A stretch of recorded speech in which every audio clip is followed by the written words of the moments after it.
Guys, finally, Arsenal breaks silence on Thomas Partey's case. He has been charged with rape and sexual assault. We are going to talk about that. We're also going to talk about Mohammed Kudus, Daniel Kofi Kyereh, Christopher Baah, Joseph Paintsil, amongst many others. So please make sure to like, subscribe, and also turn on notification. My name is Adam. You are watching SportsCornerGH quickly.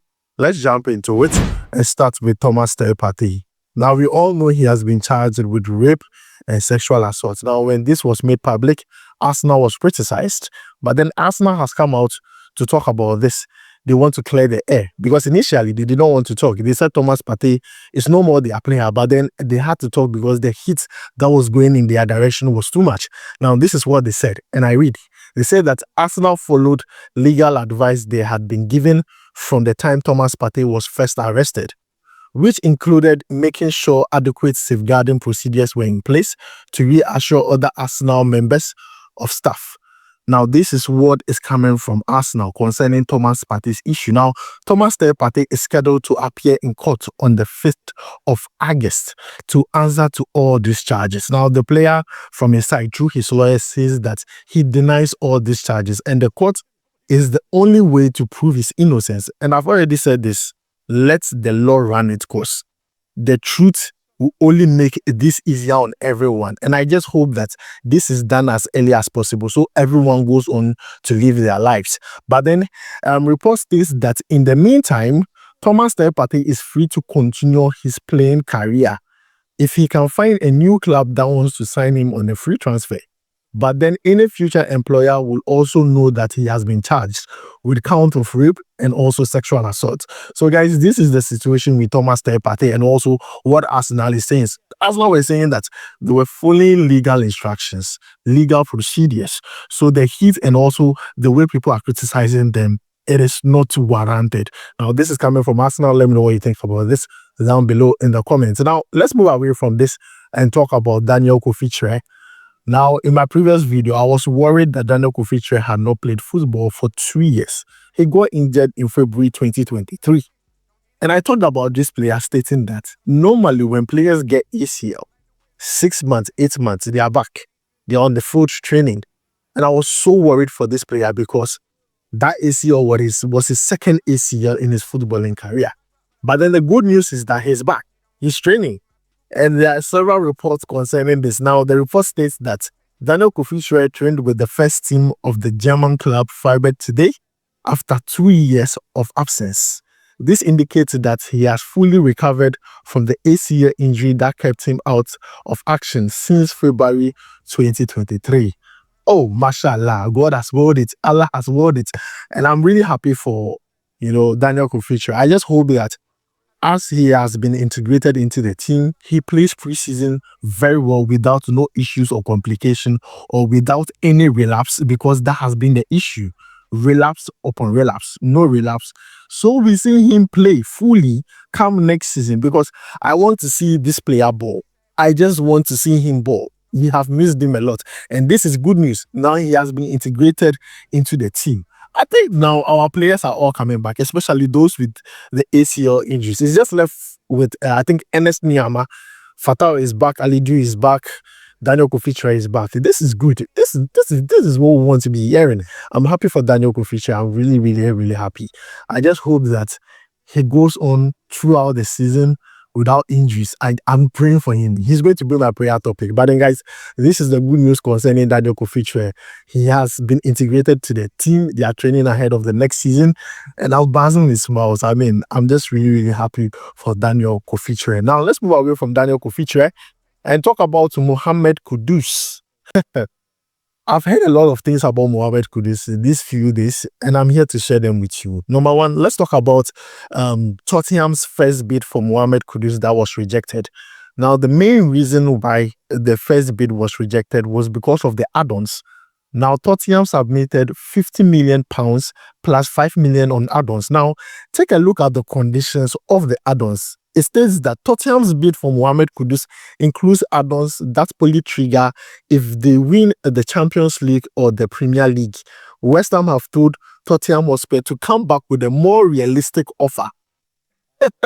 Look, West Ham is telling Tottenham that the add-ons you have included, no, we and I know, we know that you cannot win the EPL, you cannot win the UCL. That means our 5 million euros or 5 million pounds is gone. No, come with a more realistic offer. Come with a more realistic add-ons. Maybe in regular play that let him play like the whole season or something like that. Or let him score a number of goals, something like that. But come with a realistic offer. That is why it was rejected. And more also the structure of the payment. But then, guys, this is the reason why Tottenham's bid for Mohammed Kudus was rejected. And this is coming from TalkSports. I mean, I understand it. Do you think, let me ask you, do you think Tottenham can win the EPL? Do you think Tottenham can win the Champions League? If they don't even take time, group stages will be out. That is the honest truth. Let's be honest. But then, guys, this is the situation with Mohammed Kudus. But then I also saw another update that a lot of people have been stating that it is a lie. It is a lie. It's not true. I've seen a lot of comments. Now, this is coming from TBR Football. They stated that they can confirm that Bayern Munich have asked about Mohammed Kudus as they search for a new winger. However, Kudus wants to stay in the Premier League. And people are like, are you people sure that Bayern Munich came to Kudus and Kudus said no? Now, let's talk about Bayern Munich's situation. They were playing in the FIFA Club World Cup when Jamal Musiala got injured, and he's going to be out for 4 to 5 months. After the FIFA Club World Cup, Müller is going to leave the club. So there is a big gap, big hole there that needs to be filled. They did not get Nico Williams. I know they are trying to sign Rashford, but Mohammed Kudus is also an option they wanted to try and explore. But as things stand, Kudus, according to reports, Kudus says he wants to stay in the Premier League. And people are like, nah. Looking at the situation at Bayern Munich, if Kudus goes to Bayern Munich, he's going to get regular playing time. 2, winning trophies is assured, be it domestic or even Euro, because Bayern Munich have a pretty good squad. And 3, Bayern Munich have money to match whatever Tottenham is even giving Mohammed Kudus. So people are terming this whole thing as, oh, this rumor is not true, but it is a rumor. You understand? It's a rumor. It could be that it's true, because I feel like when a team calls a player and they ask, oh, is the player available? They call the agent and ask, is the player available? What are the conditions necessary to sign the player? And the player says, oh, currently I want to stay here. It does not mean it's a lie. It could possibly be true. Maybe Kudus is not ready to leave the EPL yet. He wants to make a mark. If you listen to Kudus' interviews when he was at Ajax, he says that anytime he goes to a league, he wants to conquer the league. I don't know if you have heard Kudus said that before. When he was at Ajax, he says that anytime he goes to a league, he wants to conquer the league. He did that at Nordirland, he did that at Ajax. At the EPL, it has not really gone as planned. But then in the first season, we also what he could do. He feels like he's not done with his job yet. But then, guys, this is the latest update concerning Mohammed Kudus and his whole transfer issue. But then we have seen new pictures and also some footages of Mohammed Kudus in Skechers new apparel. Their new boot is very nice. And guys, you can see some of the pictures here. I think this is really, really, really nice. Now, Mohammed Kudus is back with West Ham as they prepare for their preseason. The thing is, as much as Mohammed Kudus wants to leave the club and the club wants to sell Mohammed Kudus, he's still a player of West Ham, so he needs to report to camp and also needs to start training ahead of the preseason whilst they handle his transfer situation. But then, guys, this is the latest update concerning Mohammed Kudus. Let me know what you think about all this down below in the comments. I mean, what do you make of Mohammed Kudus to Bayern Munich? I feel like if I were to advise the player, I'll tell him to go to Bayern Munich. Yeah, I'll tell him to go to Bayern Munich. I'm not going to lie to you. There's a huge gap there that Kudus is going to fill, and he's going to play well. He's going to win trophies and things. But then, I mean, the player has made his decision according to reports coming from TBR Football. Now, let's move away from Mohammed Kudus and talk about Christopher Baah. He has completed his move to qadsiah in the Saudi Pro League, and he has signed a 4-year deal with the club. Total package of this deal is 15 million euros. Genk. Now, Genk, the player performed extremely well. He played extremely well. The time that made me trust Christopher Baah when he played with the Black Stars at the Unity Cup. What? I mean, everybody was talking about him. Even Nigerians were like, who is this boy? He played extremely well, and I'm happy that he has completed the move. I have come here to justify the boy's decision to go to Saudi Pro League. I know a lot of people are like, why is he going there at this young age? He's following money. What should he follow? If he does not want to, what should he follow? Like, You understand me? I feel like he has made the right decision for himself and his family. You don't know his situation. You get me? Sometimes you need to look at where the player is also coming from. And also, if you compare the Saudi Pro League and the Belgian Pro League, I mean, the Saudi Pro League goes a long way. Before even Genk will even go and play in the UCL, you have to play playoffs and qualifiers and things before they get to the UCL. What is the guarantee that they get to qualify finally for the UCL? So I kind of get the hope, but I think the player has made the right decision. You can see his unveiling video. Very beautiful, very, very, very, very nice.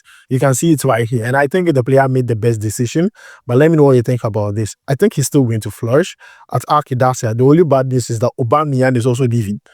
Aubameyang is leaving at qadsiah as Christopher Baah is going in. So let's see what happens. I mean, this is good for the player. But then, guys, this is the latest update concerning Christopher Baah. Next, let's talk about Joseph Paintsil. Now, Joseph Paintsil played a football game for his club side, LA Galaxy, in the MLS against Vancouver Whitecaps. Now, he scored 2 goals in that game where the LA Galaxy won by 3-0. And after that, he spoke. He talked about the fact that he had his family around to support him. Guys, let's check out this video.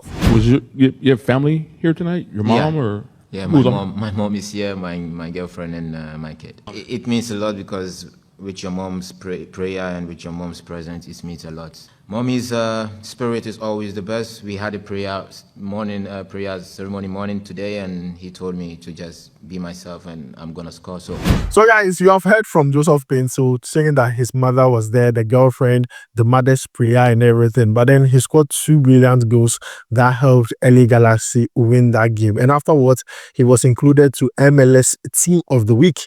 You can take a look at it live here. Joseph Paintsil is right there, part of the rest of the players who performed very well in that particular game week. But then, let's talk about Joseph Paintsil. Just give me like 30 seconds. I don't know why since Joseph Paintsil went to LA Galaxy, he has not been, getting game minutes with the Black Stars. He gets called up, but does not play. That is my problem. Same for Ousmane Boukari. I don't know what is happening there, but then this player has proven that even at MLS, he's still doing what he knows how to do best. Scoring goals, performing very well. He's a very, very good player. But then, guys, this is the latest update concerning Joseph Paintsil.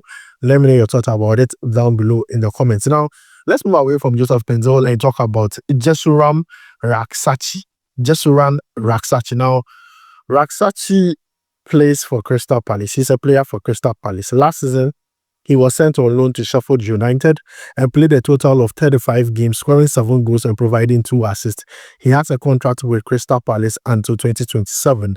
He was born in England to Ghanaian parents, and this player has made it publicly clear that he wants to play for Ghana. He wants to play for the national team. But then this player has been sent on loan after loan after loan. And finally, Rangers are interested in signing the player. Rangers want to sign him. And Crystal Palace are asking for 10 million euros for the player.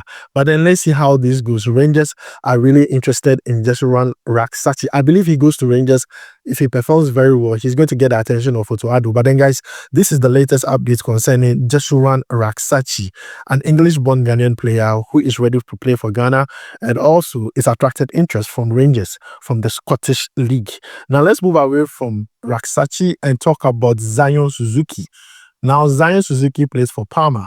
In the just ended season, he played a total of 37 games, had a clean sheet of 7, and also goal conceded 53. He's not a bad goalkeeper at all for Parma. He has a contract with Parma until 2029, but he's attracted interest from EPL clubs. In my previous video, I stated that West Ham were interested in the player. The latest team to be interested in this player is Leeds United. Leeds United are interested in Zion Suzuki. They want to sign the player at all costs. And this player is attracting interest from a lot of clubs. Very, very good player. It's sad that Ghana Pass don't know this player. We're not able to convince him to switch nationality and play for us. Currently, he plays for the Japanese national team. He plays for the Japanese national team. He has already made 18 appearances for the Japanese national team. But then, guys, this is the latest update concerning Zion Suzuki. But then the player would love to stay one more season with Parma. He wants to play with Parma for one more season, but then the interest coming from the EPL clubs is too crazy. Now, Zion Suzuki has a Ghanaian father and Japanese mother. Yes.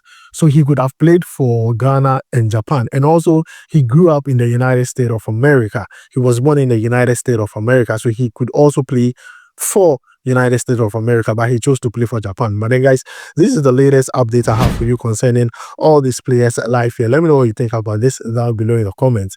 Arsenal on Thomas Partey, Mohammed Kudus, and the Bayern Munich move and everything. Let me know what you think about all this down below in the comments, because it's shocking to me that Kudus said no to Bayern Munich.